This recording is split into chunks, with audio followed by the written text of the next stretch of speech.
Biasanya ya, kesulitan untuk permodalan itu pertama usahanya baru berjalan atau belum berbadan hukum ya. Legalitasnya belum lengkap dan juga UMKM pemula itu biasanya belum mempunyai aset. Nah, jadi kedepannya saya akan sedikit berbagi membantu bagaimana sih memperoleh modal gitu ya untuk memulai usaha atau berwirausaha. Jadi ini permasalahan yang biasanya didapati pada awal mau memulai usaha.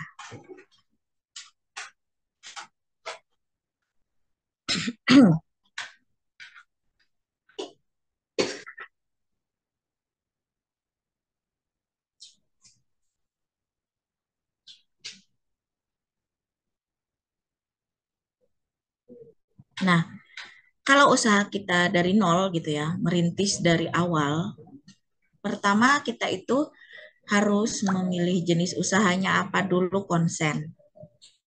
Setelah kita sudah menemukan fashion style usaha kita apa, kita harus membuat model bisnis dan riset pasar tentunya jadi satu. Di situ ada metode analisa yang umumnya digunakan ada SWOT dan BMC. Yang paket-paket aktualisasi sebelumnya sudah dibahas ya.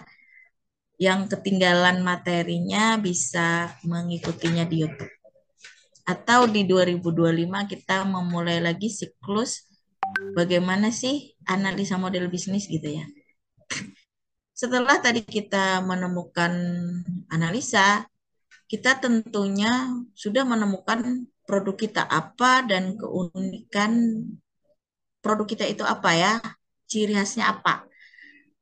Dan juga kita juga harus mempaskan ya kekurangan dari produk kita itu apa. Gitu.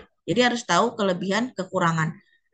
Itu tadi dibahas lebih dalam di analisa model bisnis. Selanjutnya ya intinya kita harus mempunyai modal. Modal yang pertama ya pastinya daya upaya kita. Kemudian harus ada yang namanya materi atau uang untuk biaya produksi, beban yang akan dihadapi oleh perjalanan UKM tersebut untuk menghasilkan keuntungan. Tentunya ya, kalau memulai usaha, fokus dulu dalam jangka waktu minimal 6 bulan. Satu usaha dulu. Kemudian, setelah kita memulai usaha tersebut, kita meningkatkan kapasitas diri dengan cara terus belajar, seperti mengikuti terus di aktualisasi di Juminar setiap Selasa dan Kamis. Pasti naik kelas. Setelah berjalan, tentunya kita harus melakukan evaluasi, gitu ya. Ini langkah-langkah.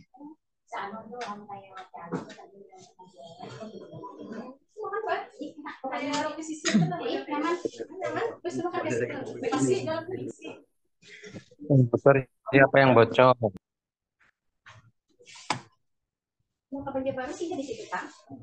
Ya, bagaimana sih ya cara mendapatkan modal usaha? Pertama, kita sebelum memodal usaha harus memiliki tabungan. Tabungan pribadi seberapapun dimiliki. Kemudian, tentunya tabungan yang kita miliki minim. Bagaimana cara memulai usaha? Kita harus bisa memberikan kepercayaan sehingga konsumen bisa percaya, mempercayakan uangnya atau sahamnya untuk kita mengelola. Itu biasanya modal konsumen. Misalnya ya pre-order, kita bikin bahan PO dulu, bayar down payment DP berapa persen. Itu adalah bagian dari tambahan modal untuk kita berproduksi singkat. Kemudian untuk jangka panjang, supaya usaha kita stagnan dan ready terus berkelanjutan, kita mencari investor tentunya ya. Selanjutnya itu kita mengajukan kredit ke bank karena untuk modal besar. Kadang investor itu kita membutuhkan waktu yang lama untuk hunting, funding. Jadi bagaimana sih kredit di bank itu bisa kita dapatkan? Ada juga ya program pemerintah untuk UMKM, biasanya dana hibah. Contohnya aja ya pada zaman COVID tahun 2021 sampai 2002 ada yang namanya BEPUM, bantuan penerima usaha mikro gitu. Antara di bawah 5 juta lah gitu. Bagaimana cara mendapatkannya? Tentunya harus binaan dinas. Saat itu di Dinas Perindustrian Kabupaten masing-masing atau Dinas Koperasi UKM Provinsi setempat yang menaungi binaan sehingga banyak dana hibah dikucurkan kepada binaan dari dinas-dinas tersebut. Setelah itu ada beberapa LPDB dari pinjaman koperasi ya, yang bisa membantu kita dengan bunga yang rendah. Jangan terlilit kayak pinjol ataupun rentenir ya. Karena biasanya UKM pemula itu pikirannya itu terlalu instan, singkat, bagaimana cara mendapatkan modal yang besar, padahal dia tidak berpikir bahwa ada beberapa pinjaman-pinjaman online yang tidak diawasi OJK sehingga bisa membuat kebangkrutan. Padahal usahanya belum lama berkembang.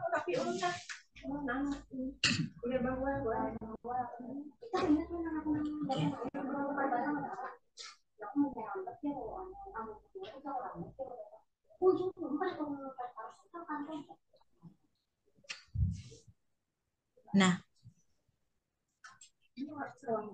kita biasanya ya di sini angel investor. Bagaimana sih memperoleh pinjaman dari malaikat penolong gitu ya?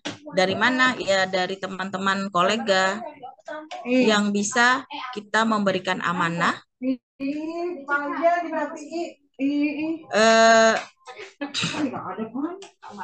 Kemudian Izin Bu Naima, jika modal mungkin pas-pasan, izin Bu Naima, ya izin Bu Naima, mungkin bisa di unmute dulu untuk sejenak, untuk bisa pindah ruangan ke yang lebih tenang. oh baik-baik. Ya, Selanjutnya saya serahkan ke Bu Mei selanjutnya ya. ya baik. Setelah Bu Mei Kita nanti pindahkan sejenak. Mohon maaf Bapak dan Ibu, ya. karena sedang berada di lingkungan kantor, sehingga kita pindahkan sejenak ke ruangan yang lebih sunyi untuk Bu Naima. Mohon maaf Mbak Naima. Silakan Bu Mei Iya, untuk terima kasih. bisa Lanjut Bu share Mei. screen. Sebentar ya.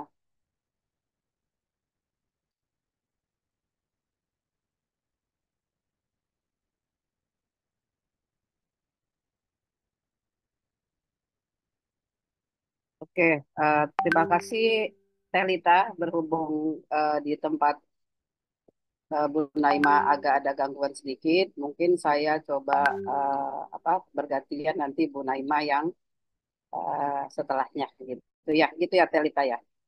Betul sekali Bu Mei. Ya, Silakan Bu Mei. sudah terlihat ya. Ya, Oke. sudah Eh, terlihat Bu Mei. Silakan. Assalamualaikum warahmatullahi wabarakatuh. Para pengusaha, sahabat UMKM semua ya. Pagi ini kita akan berbicara mengenai strategi menentukan model bisnis yang tepat dalam berwirausaha seperti yang kami sampaikan tadi. Eh, jadi pematerinya saya sendiri, Mayanti, merupakan mentor, trainer, dan juga konsultan UMKM yang di naungan aktualisasi kampus UMKM Kemenkop 2024 dan juga di bawah naungan Aspendo, Asosiasi Profesi Pendamping Usaha Indonesia, teman-teman. Nah, tadi sudah disampaikan sekilas tentang saya, ini BNSP yang sudah saya dapat, walaupun belum semua ya, ada certified pendamping UMKM, penyedia halal, HACCP, trainer level 4, pelaksana ekspor, penyuluh keamanan pangan, dan juga risk management. Jadi untuk yang risk management, kebetulan background saya adalah perbankan. Ini sekilas tentang saya, mungkin Sampai saat ini saya juga masih jadi advisor bank ya, advisor bank dan advisor di startup dan pendamping UMKM juga dan juga instruktur di BP POM untuk Pasnas Nasional. Itu sekilas tentang saya. Kita langsung hari ini saya akan membawakan mengenai kontennya ya. Ada pendahuluan, ada analisis kebutuhan modal, strategi pengelolaan modal, studi kasus contoh praktik, risiko dan mitigasi dan kesimpulan rekomendasi. Saya selalu ya menyelipkan risiko dan mitigasi ini di semua materi saya karena supaya setiap berusaha kita tahu bahwa ada risiko tapi pasti ada mitigasinya di dalamnya. Nah, di pendahuluan, sebenarnya apapun usaha kita sebagai pengusaha, Bapak Ibu, ada 4 hal yang menjadi dasar usaha. Pertama adalah manajemen produksi, manajemen pemasaran, sumber daya manusia, dan keuangan. Jadi kalau ngomongin kita bagaimana harus membuat suatu produk, suatu usaha, suatu lain-lain, tetap manajemen dasarnya yang 4 ini, produksi, pemasaran, sumber daya, dan keuangan. Jadi menentukan strategi modal bisnis yang tepat, salah satunya adalah keuangan. Jadi laporan keuangan, dan ini akan kita bahas lebih lanjut nantinya ya teman-teman. Sebenarnya pengertian modal bisnis itu apa sih gitu ya? Modal bisnis itu adalah aset atau sumber daya finansial ya, yang digunakan untuk apa? Memulai, kalau baru mulai, mengembangkan kalau sudah ada gitu ya. Jadi modal yang namanya modal itu nggak sekedar uang teman-teman, nggak cuma uang tunai. Ya, di teman-teman perikanan juga saya kemarin bilang bahwa dia bisa peralatan pabrik, bisa bangunan, ya, bisa juga aset lain yang dimiliki, yang memiliki nilai ekonomi. Jadi modal ini sangat penting untuk mendukung operasional sehari-hari kita tentunya sebagai pebisnis atau sebagai pengusaha UMKM. Nah, jadi sebenarnya pentingnya modal dalam berwirausaha itu apa sih? Kenapa sih gitu ya? Jadi pertama modal itu memberikan dana awal yang dibutuhkan untuk memulai usaha. Terus modal juga diperuntukkan untuk membeli bahan baku, peralatan, dan bahkan mungkin menyewa tempat usaha bila kita mau lebih profesional. Misalkan kita nggak mau bersatu dengan rumah kita mau menuju perizinan yang MD atau mau mau pakai HACCP atau GMP, berarti kita akan pindah menyewa tempat usaha. Terus modal juga membantu menghadapi tantangan keuangan apabila ada kendala-kendala di pasar dan bahkan bisa memanfaatkan peluang pasar. Jadi kalau kita punya modal, terus ternyata misalkan ini tadinya usaha cuma membuat abon ikan, ternyata ada peluang ekspor ikan gitu ya, ikan tuna segar misalkan, dan sudah ada nih yang akan menghandle. Itu kenapa tidak kalau kita punya modal gitu ya. Kurang lebih seperti itu. Nah, jadi jenis-jenis modal itu apa sih gitu ya? Kalau kita ngomongin jenis modal, jadi modal atau ekuitas itu bisa investasi dari pemilik ya, dari ownernya atau dari kita ya, dari kita sebagai pengusaha atau pengelolanya. Atau bisa menjual saham. Misalkan kita udah bagus nih usaha kita berjalan baik, keuangannya bagus. Dari situ kita bisa menjual ya, kita bisa jual saham. Jadi dalam bentuk saham, kita artinya kita mencari investor. Atau modalnya apa tadi? Bisa dengan hutang, pinjaman dari bank atau pemodal lain dengan tentunya kewajiban bayar. Jadi pinjaman bukan tanpa bayar ya, tapi dengan pembayaran. Atau bisa dengan modal hibah ya, yaitu biasanya modal hibah ada beberapa kementerian juga yang contohnya kemarin ada Kemenaker yang memberikan hibah 5 juta untuk UMKM ya kalau nggak salah. Jadi kebetulan saya juga mengisi kelas di Kemenaker kemarin.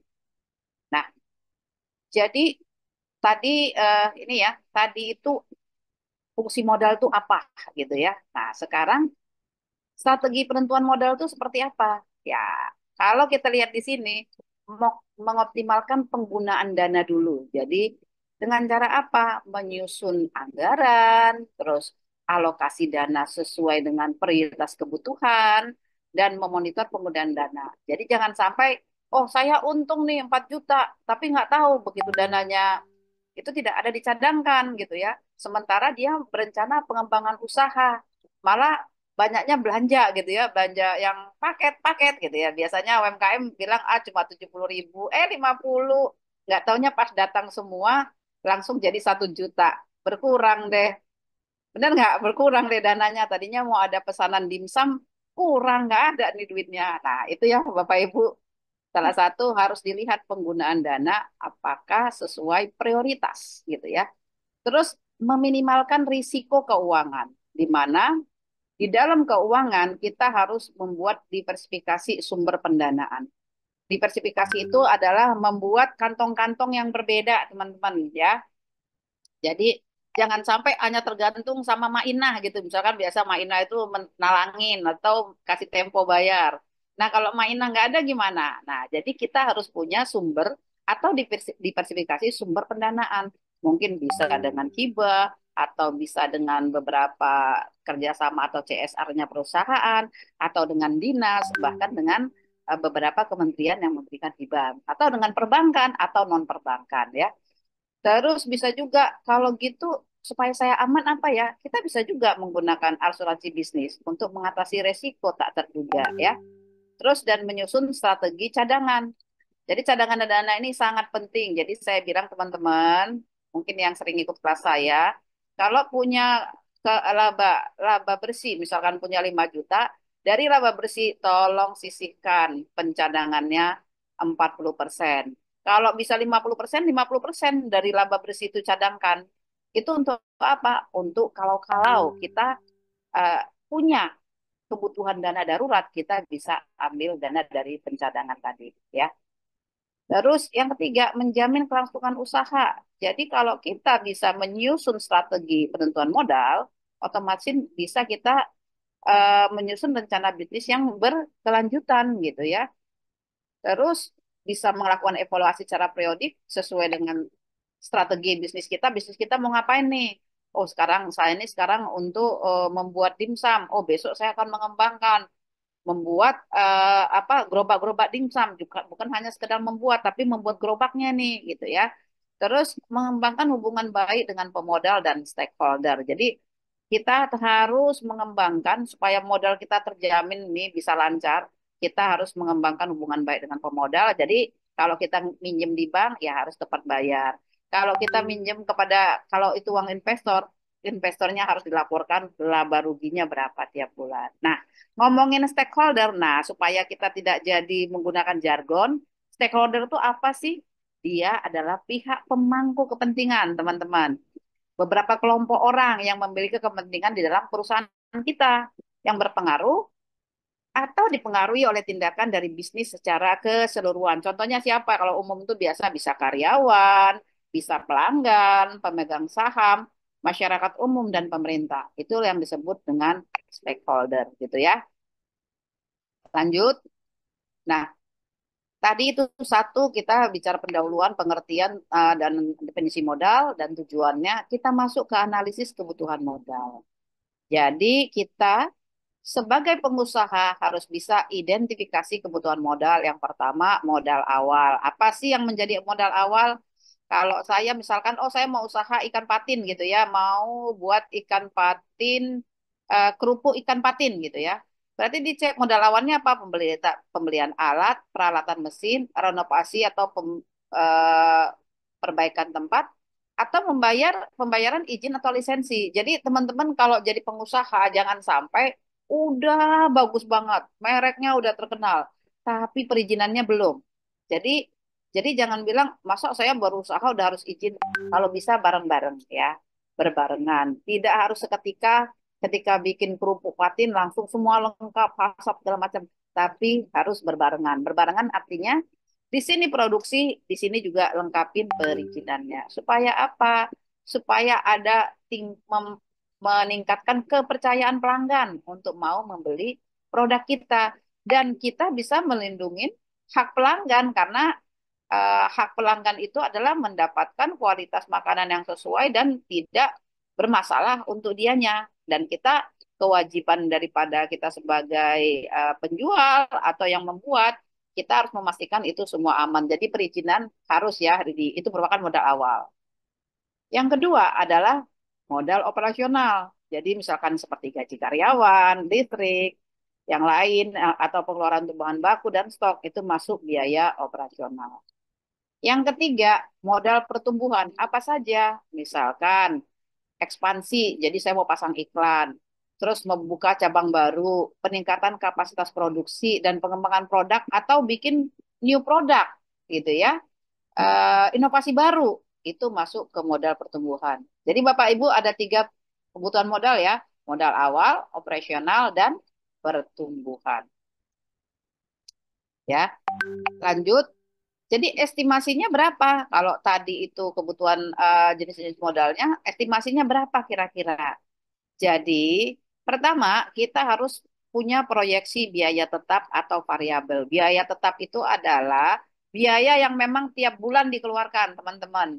Kalau variabel itu adalah biaya yang memang dibutuhkan sesuai kebutuhan. Yang tiap bulan dikeluarkan apa? Coba bisa ditulis di chat. Apa sih biaya tetap dari teman-teman pengusaha? Bisa ditulis di chat.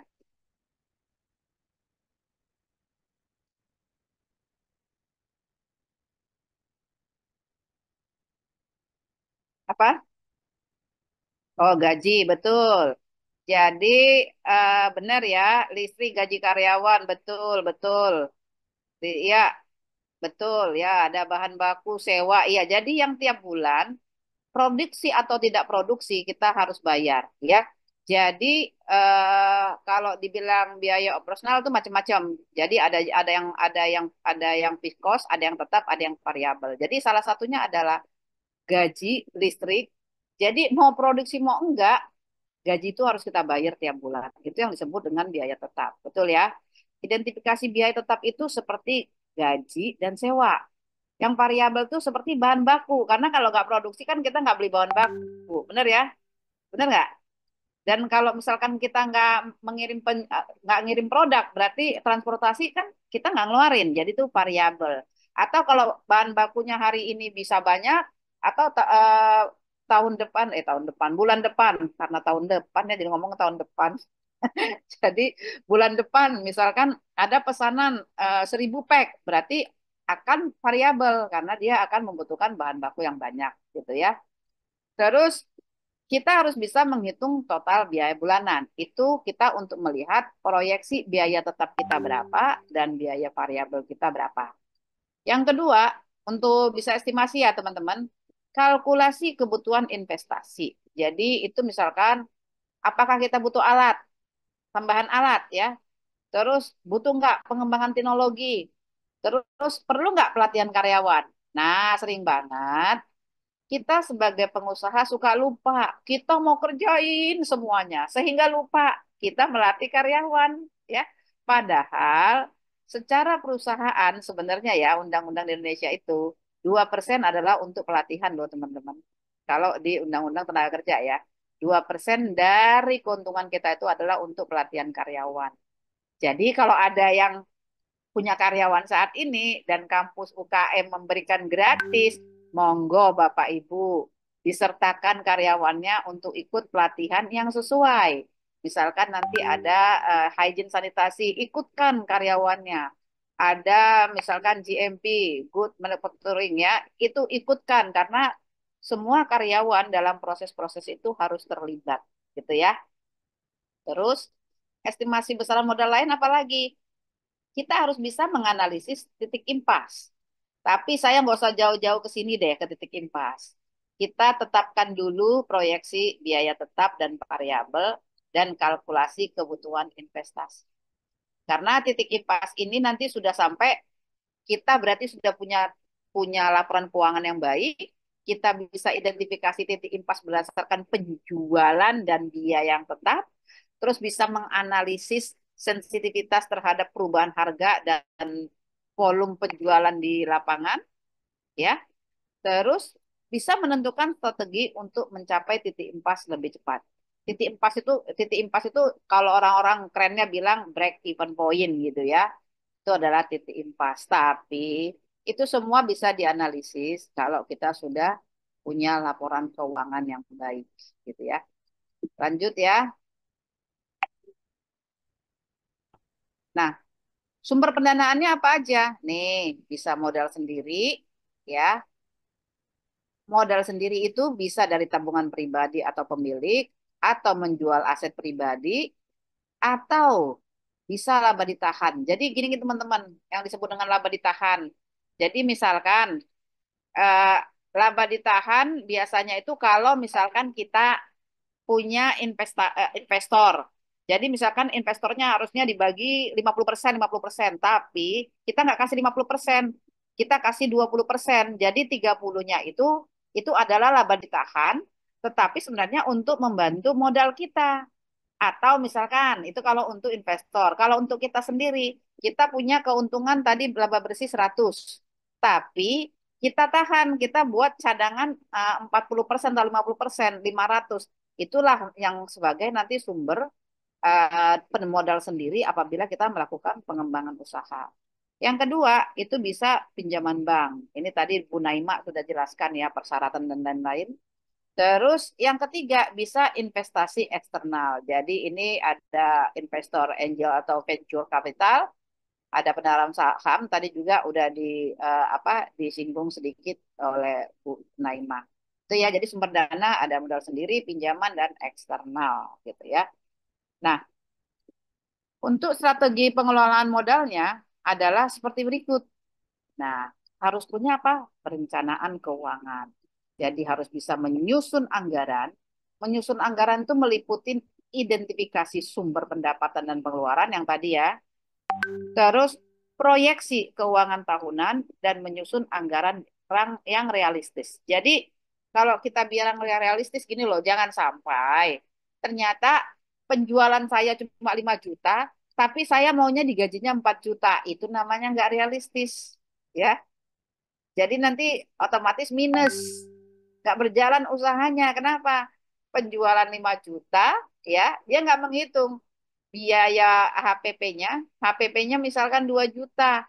Eh, biaya biaya lain-lainnya ada 1 juta, 3 juta. Penjualan 5 juta. Dia nggak mau ngambil 4 juta, nyisain 1 juta. Ya nggak jalan usahanya minggu depan. Gitu ya. Itu yang sering terjadi. Terus harus bisa mengelola arus kasnya, memantau penerimaan dan pengeluaran harian. Jadi saya bilang, teman-teman, kalau nggak belum bisa mencatat dengan baik, paling tidak semua pengeluaran dan biaya yang digunakan untuk memproduksi satu bahan yang teman-teman punya, tolong ditulis. Terus pastikan sekarang punya catatan, pokoknya eh, punya catatan saldo minimum yang diperlukan. Misalkan gini, pokoknya usaha saya ini, kalau saldo cash, cash itu berarti tunai, atau saldo bank saya cuma 5 juta, berarti bahaya saya nih. Karena sebenarnya modal saya itu untuk memproduksi satu sekali produksi ada 5 juta. Nah, kira-kira gitu teman-teman. Jadi teman-teman harus punya catatan penerimaan, pengeluaran maupun penjualan. Itu yang sederhananya catat dulu. Semua penjualan, semua biaya-biaya untuk memproduksi itu catat dulu. Karena kalau kita ngomongin perencanaan keuangan ini, urusannya panjang, nggak cukup satu. Kali ini aja Telita, nanti harus berseri. Jadi ini saya kasih preambulnya kalau kata orang dulu, pembuka. Betul, Bu Mei. Berbicara Ya, tentang keuangan itu sangat panjang ya, Bu Mei. betul. Berseri-seri. Ya, Berseri-seri. Jadi ditunggu saya tahun kasih, depan ya, Bu Mei. ya ini saya bikin. Ini karena nanti sambungannya ke tahun depan. Ini preambulnya dulu supaya Wah, teman-teman tahu. Jadi perencanaan keuangan tuh meliputi penyusunan anggaran, pengelolaan arukas, dan pengendalian biaya. Jadi kalau biaya dikendalikan berarti bukan pelit ya teman-teman, tapi membuat HPP itu sebagai mestinya supaya margin kita ya marginnya maksimal, dan kita tentunya dengan margin yang maksimal bisa membagi beberapa pos termasuk menggaji karyawan dengan pantas, bahkan nanti bisa membayarkan asuransinya dan lain-lain tentunya. Gitu ya. Lanjut. Nah, si pembiayaan bisnis ini apa saja sih ya? Ada strategi jangka pendek. Nah, ini misalkan kalau mau penggunaan kredit usaha kecil. Ada juga pemanfaatan fasilitas overdraft bank. Jadi overdraft itu kalau memang Bapak Ibu udah bankable ya, udah memang lama di bank itu sebagai nasabah dan sudah diberikan fasilitas overdraft. Jadi misalkan dikasih limit 1 M, tapi itu akan diberi dicairkan sesuai kebutuhan atau pengembangan usaha Bapak Ibu. Atau misalkan bisa pinjaman dari lembaga non-bank ya. Non-bank itu seperti misalkan leasing, misalkan Bapak Ibu menggadekan itu bisa ke Pegadaian gitu ya. Itu lembaga-lembaga non-bank ya. Terus bisa juga strategi jangka panjang. Misalkan penggalangan dana melalui investasi ekuitas, tapi ini jarang ya. Kecuali jangan salah teman-teman, yang tadinya bergerak dari UMKM mikro, kecil, jadi menengah bahkan besar, mereka melakukan ini. Mereka melakukan penggalangan dana melalui investasi ekuitas. Tapi dengan catatan apa? Tadi udah punya catatan keuangannya itu dan kemajuan industrinya itu sesuai. Ketika dijual, ya, jual di atas kertas gitu ya, itu bisa digalang dana daripada para pemodal yang punya uang tapi idle, nggak kepakai gitu ya. Jangan jangan mengundang investor yang uangnya itu mau dipakai tahun depan atau setahun lagi atau sebulan lagi. Tapi carilah investor yang uangnya idle. Idle itu artinya uangnya memang dia tidak dipakai, ya, memang uang deposito. Dan biasanya kalau usaha kita itu bagus, investor itu mau. Karena apa? Dibandingkan dengan bunga deposito, dengan dia ikut bekerja sama dengan usaha kita, pasti dia hitung-hitung, wah, sebulan lebih banyak dapat dengan bikin dimsum ini dengan Bu Naima misalnya gitu ya. Nah, lainnya adalah penerbitan obligasi perusahaan, pendanaan melalui venture capital, ini adalah untuk yang besar-besar. Jadi contoh, apa yang contoh yang besar Telita ya? Seperti Starbucks. Mereka tuh mau udah bermain di sini nih, udah strategi pendanaan jangka pandang, tapi udah memakai investasi melalui investasi ekuitas, obligasi, bahkan pendanaan melalui venture capital gitu ya. Itu mereka udah pakai ini. Tapi nggak apa-apa, kita bisa ke sini kan dari harus bisa apa ya kan tadi bilangnya naik kelas dari mikro naik ke kecil, kecil naik ke menengah, menengah menjadi besar gitu ya. Itu kita berharap semuanya seperti itu. Nah, pembiayaan bisnis lain apa? Diversifikasi sumber pendanaan yang tadi. Jadi kombinasi antara internal dana sendiri dan juga investor dan juga bisa memanfaatkan berbagai keuangan, tapi harus bijak dalam memanfaatkan produk keuangan ini, teman-teman. Jadi kalau memang misalkan kita punya dana sendiri 3 juta, kita butuh buat dimsum itu untuk bajar 1 juta, ya nggak usah minjem, gitu ya. Artinya harus bijak dalam memanfaatkan berbagai produk. Karena biasanya kalau sudah terbuka satu lembaga keuangan atau produk keuangan, teman-teman akan diserbu. Jadi satu, secara burden ratio atau DBR, kemampuan membayar hutang itu katakanlah tadinya mampu, karena tadi tiba-tiba teman-teman tergoda, ada 5 yang nawarin, 5-5-nya diambil, akhirnya apa? Tidak mampu bayar. Gitu ya, Bapak Ibu ya.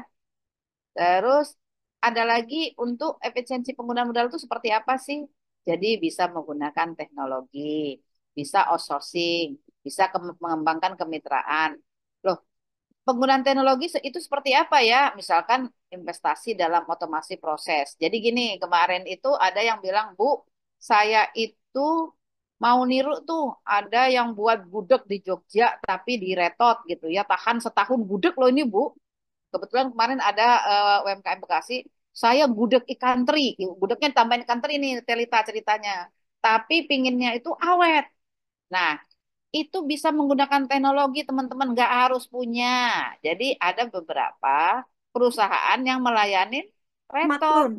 Ya, ya, maklun ya, ya Bu. maklum. Jadi Ya. misalkan resepnya tuh dari Bapak Ibu nih, resep membuat pindang, pindang apa? Pindang patin dengan bumbu apa gitu ya. Resepnya tetap punya Bapak Ibu, tapi mengemas dan sterilisasinya itu dimaklunkan. Produk siapa? Tetap produk Bapak Ibu. Jadi kemarin saya udah berbicara tuh beberapa teman-teman di perikanan, karena untuk pengawetan ikan ini sebenarnya sangat banyak yang bisa digunakan. Atau contoh, bisa menggunakan, tadi saya bilang, ada gudeg di Jawa Tengah, di Kaleng, itu awet setahun, di suhu ruang, bukan di kulkas, bukan di freezer. Apakah dia langsung punya alatnya? Enggak. dia tetap maklun untuk nompang apa namanya, nompang sterilisasikan gitu ya. Nah, ke sini-sini karena sudah besar, akhirnya bisa ekspor. Dia punya sendiri Telita udah Wah, luar dampingan Pak biasa Bambang sekali. kebetulan. Itu kebetulan dampingannya Pak Bambang kalau nggak salah Wah. gitu Jadi ya. pengembangan ya, itu Bu Mei berarti Pengembangan. pengembangan akibat dari dampak adanya bantuan Teknologi. permodalan. Iya, Oh ya, permodalan dan salah satunya permodalannya itu dibantu di teknologinya gitu kan. oh iya ya. Itu loh ya. Berarti Bu Terus Mei, ya berarti ya, Bu Mei tambahan modal itu tidak selalu dalam bentuk uang kan ya Bu Mei ya? Bisa betul. pasokan bahan Betul. baku, bisa Iya, peralatan, bisa juga diproses packagingnya, mungkin seperti itu ya Bu Mei ya? betul banget Telita. Jadi teman-teman jangan ngelihat kalau ngomong modal berarti uang. Nggak selamanya harus uang gitu ya. Peralatan pun bisa gitu ya. Nah, jadi kita harus bisa efisiensi penggunaan modal tadi. Bisa dengan menggunakan teknologi, misalkan dengan outsourcing. Misalkan gini loh teman-teman, outsourcing itu contohlah tenaga kerja.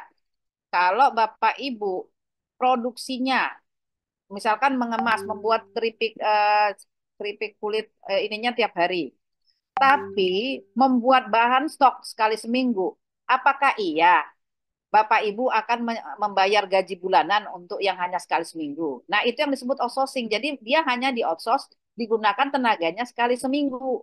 Sebenarnya dia bisa jadi karyawan orang lain, tapi di tempat lain dia karyawan yang bukan harian juga. Tapi dalam dalam satu perusahaan itu, misalkan ada satu usaha, jadi itu usaha juga ya, usaha UMKM juga menyalurkan tenaga kerja tapi sesuai profesi yang kita butuhkan. Misalkan pencuci atau yang mengulitin si patin gitu ya.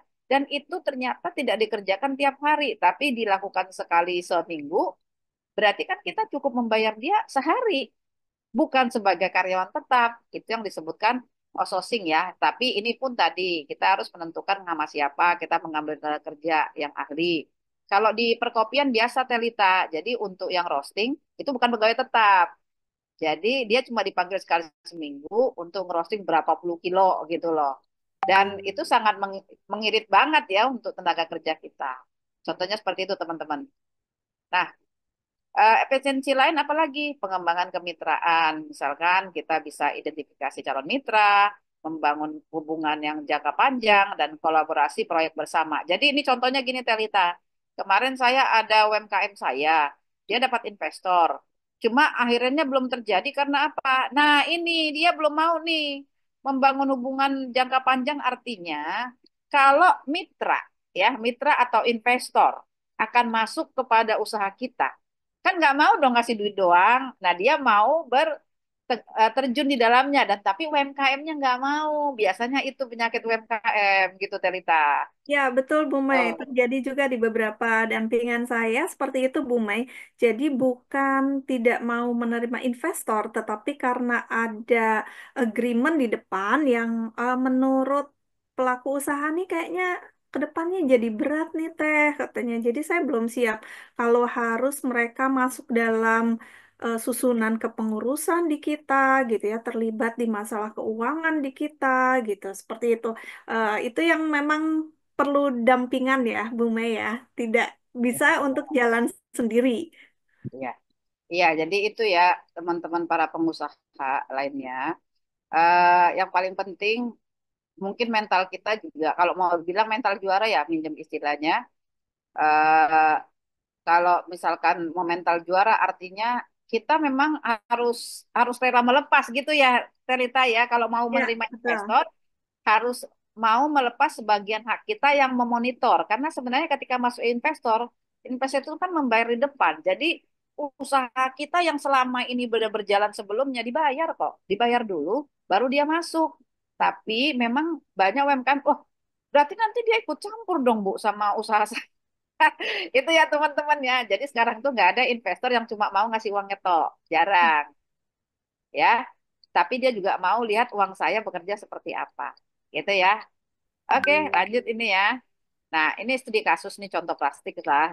Jadi misalkan kalau kita mau menawarkan kerjasama gitu ya, kita harus lihat latar belakang perusahaannya, dasar pendiriannya seperti apa, jenis produk layanan yang ditawarkan seperti apa, target pasar dan segmentasi pelanggannya seperti apa, terus kebutuhan modal dan solusinya, estimasi kebutuhan, sumber pendanaan, bentuk pendanaan, dan hasil dan evaluasinya apa, pertumbuhan finansialnya seperti apa sih, perkembangan operasional dan evaluasi terhadap solusi. Jadi ini studi kasus misalkan UMKM itu harus ada semua ini teh kalau berani mau mengambil dana ke pihak ketiga, baik itu investor maupun bank atau non bank. Coba teman-teman yang hadir saat ini, coba dilihat latar belakang perusahaan. Udah cocok belum kalau saya apa mau ngambil pendanaan pihak ketiga? Kebutuhan modal udah tercatat belum? Hasil evaluasi pertumbuhan saya secara finansial bagaimana sih? Terus perkembangan operasional dan penjualan saya seperti apa dan evaluasinya seperti apa? Atau semua saya sekerjakan sendiri, jadi tidak ada dual control. Nah, itu juga paling tidak libatkan keluarga Bapak Ibu, ada suami, ada istri, ada anak, libatkan sehingga ada kontribusi yang mengontrol dan Bapak Ibu usahanya itu memang berasa bermanfaat untuk keluarga sehingga nanti keluarga bisa membantu secara bersama, gitu ya. Nah, ini contohnya untuk yang praktis di startup ya, untuk teknologi. Untuk startup biasanya startup itu kalau kita ngomongin startup apa sih? Biasanya tuh beberapa anak muda. Jarang orang tua yang membangun startup ya, tapi pemodalnya orang tua. Jadi misalkan mereka itu biasa bikin usaha. Yang sekarang nih banyak bahkan startup ada loh startup anak-anak muda itu untuk penggemukan sapi di Gunung Kidul tuh Telita. Jadi itu anak-anak binus loh. Saya Ya, salut ya.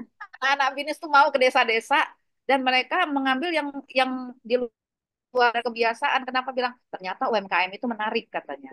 UMKM itu banyak duitnya, Bu, gitu. Oh iya ya, iya karena kita itu membantu mereka di pendanaan penggemukan sapi ya. Dan dia bilang petani-petani Gunung Kidul itu orangnya masih jujur-jujur banget gitu Telita. Misalkan Ya. sapinya tuh laku 15 juta. Dia bilang, saya ngambil 6 juta aja karena saya butuhnya 6 juta. Jadi lucu juga ya gitu. Jadi saya pikir ada profil startup. Startup ini akan melihat pertama visi misi, produk utama, pendirinya siapa saja. Terus untuk strategi pendanaan, tahapan pendanaan seperti apa, mitra investor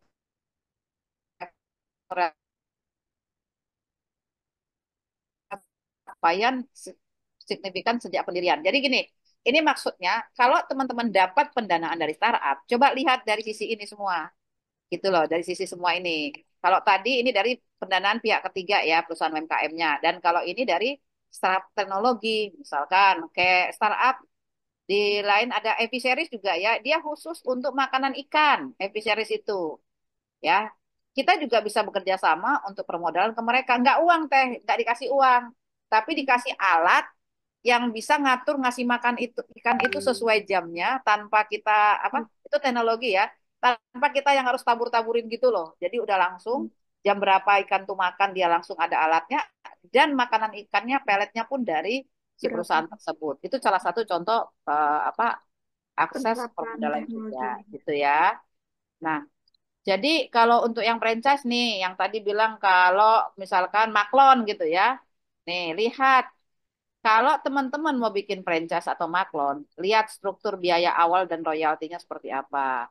Jangan sampai ada juga yang modelnya maklon cuma sekali, hanya bayar produk awal satu gerobak plus semua-semua, misalkan 4 juta udah. Tapi ada juga yang tiap bulan bayar. Itu berarti pakai royalti. Contoh Royalti. kayak yang gede-gede perusahaannya pasti pakai royalti ya. Hmm. Terus kebijakan dan syarat finansial dan model kemitraannya seperti apa, teman-teman juga harus teliti ya. Jadi kalau studi kasus prioritas yang berhasil itu juga perlu lihat siapa saja yang berhasil. Terus tadi bicara maklon, izinnya siapa Bu? Gitu ya. Izinnya itu yang punya mesin untuk izin pengolahan mesinnya, tapi diproduksinya untuk siapa? Punya produk siapa? Punya produk kita, gitu ya Bapak Ibu ya. Jadi jangan takut bahwa produk Bapak itu jadi produk orang lain enggak. Jadi hanya maklun mesinnya saja, bukan maklun produknya. Karena biasanya resepnya apanya yang masak semua itu UMKM-nya tetap hanya maklun proses ininya saja, apa namanya, sterilisasi. Jadi biasanya disebutin di situ sterilisasinya di mana oleh contoh Mina Bahari gitu ya. Saya menyebutkan salah satu. Jadi kalau Mina Bahari itu mah udah sering banget gitu ya. Nah, di sini terlihat ya. Jadi untuk strategi modal saya ada 3 tadi, ada contohnya. Ini untuk UMKM, ini startup, ini untuk dari sisi franchise-nya ya. Nah, ini yang kelima, yang paling penting dalam permodalan adalah risiko dan mitigasi. Nah, kalau dalam usaha, sebagai pengusaha, kita pasti ada resiko. Yang selama ini kita nggak tahu, apa sih itu resikonya? Emang saya jualan dimsum aja ada resikonya? Ada Bapak Ibu, ya. Resikonya itu pertama, resiko kurangnya modal, ya kan? Yang kedua, resiko pasar karena berubahnya pasar. Yang ketiga, resiko operasional. Jadi resiko operasional itu adalah resiko yang melekat dengan kita. Misalkan kecelakaan kerja, kurang tenaga kerja, atau nggak terampil, atau semua kita yang ngerjain. Semua kita ngerjain sehingga pas kita sakit, stop produksinya. Bener nggak? Betul, stop ya. Itu resiko operasional. Kalau resiko pasar, misalkan hari ini harga terigu gitu ya, masih 18.000 lah katakan, minyak goreng gitu ya. Misalkan, gula lah, gula. Misalkan lagi 16.000. Pas mau lebaran tiba-tiba jadi 20, atau karena sesuatu tiba-tiba gula hilang jadi 30.000. Nah, itu risiko pasar. Nah, tadi itu risiko-risiko ini bisa dikendalikan dengan apa? Kalau risiko pasar, tadi dengan pencadangan biaya. Tapi kalau risiko operasional, ini harus kita punya namanya bisnis kontingensi atau BCP ya, kontingensi. Jadi kalau suatu darurat, siapa sih yang menggantikan kita? Itu harus ada. Nah, kalau risiko kurangnya modal, itu biasanya keterbatasan sumber pemodalan dan tingginya bunga. Dan tentunya dari sisi laporan keuangan kita juga, gitu ya. Nah, untuk mitigasi, nah ini kan resikonya, identifikasi resikonya. Ini mitigasinya. Mitigasinya itu yang pertama bisa diversifikasi investasi. Jadi misalkan kalau tadi punya keuntungan atau laba bersih lebih besar, jangan jangan cuma ditaruh di tempat yang sama. Oh, disimpan aja di bank. Tapi ternyata yang harian itu, misalkan ada penjualan makanan ternyata di tempat saya itu es teh ya. Es teh itu laku. Boleh nggak saya buka itu dengan tanpa mengganggu modal yang pertama tadi ya? Karena ini cadangan. Misalkan punya cadangan 4 juta, buka ST 1 juta, bisa nggak? Bisa, gitu ya. Nah, itu namanya menyebarkan investasi atau diversifikasi usaha. Supaya kalau kalau ambruk, nggak ambruk semua, gitu ya.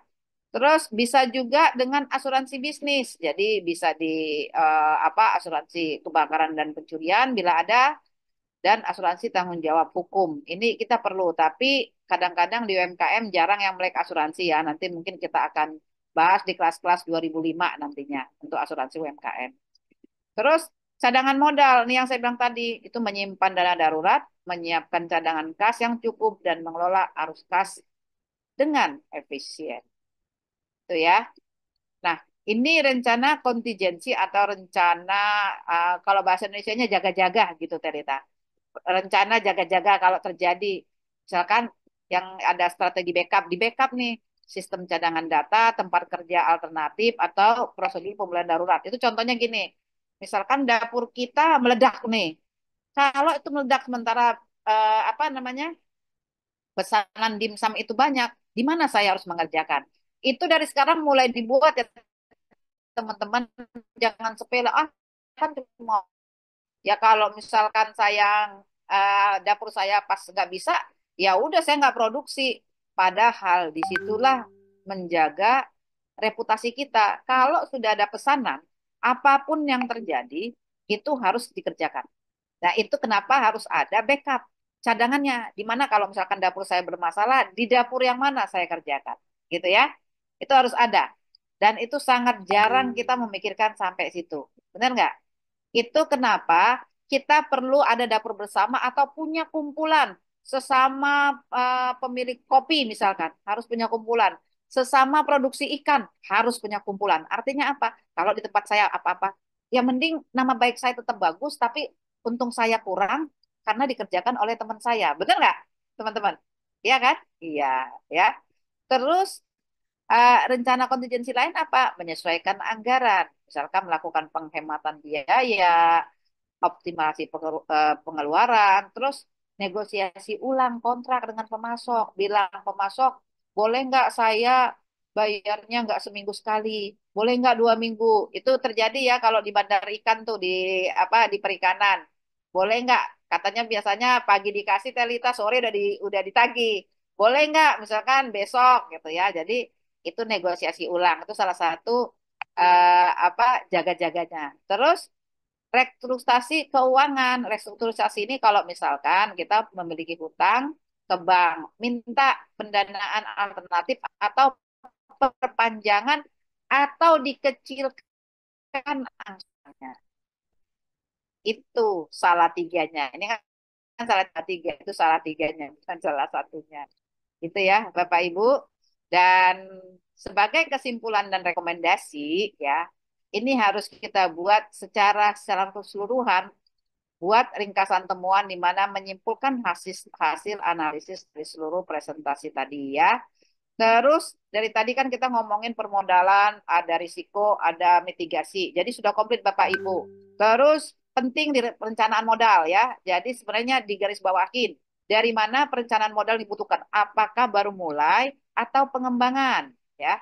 Terus dibuat perencanaan modal yang baik dan dikelola resikonya. Resiko itu misalkan yang tadi saya bilang, kalau saya nggak bisa produksi di tempat A, di mana saya bisa produksi? Kalau di wilayah saya gula tidak ada, di mana pemasok gula lainnya?